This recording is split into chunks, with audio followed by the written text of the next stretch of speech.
در غریبی هم خیلی گوش کنم بچه چیسته برای همه یا غریب ها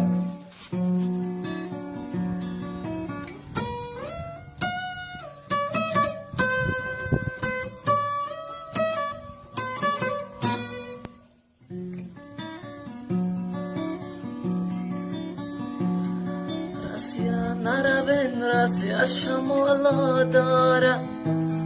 گلم شکوفه تاجک تماشا دارن رساب بین باراش سودا داره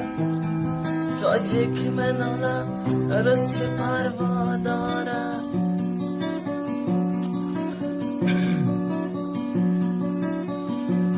ستاره زرین ما ضرور ماچه دخترات قریب و ما غریب ماچه هرگاه گفتم ماچه بساندی مرا در شهرک مسکو پرتافتی مرا یک دست گلم در دست نامردانه تو چلاشیده در حسرتی بارانه مردم ها مگن برسیا بارانه آچگی و بچگی همش دورانه دالانی بلند دارم و پیشش به هوا یک آچه خوب دارم و دوری به وفا پرنده شوم پرواز کنم سوی هوا خبر بگیرم از آچه زنده جدا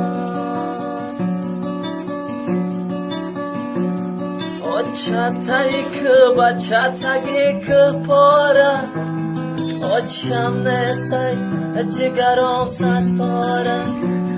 آچم بیاید دلکم شاد شود اقامت غم زده مراد شود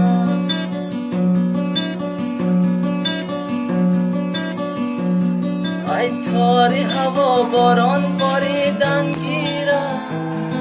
ای روی زمین سبز دمیدن گیره هرگاه مرا خماری آچم گیره یگاه کشم سبزه تر درگیره هرگاه مرا خماری آچم گیره یگاه کشم سبزه تر درگیره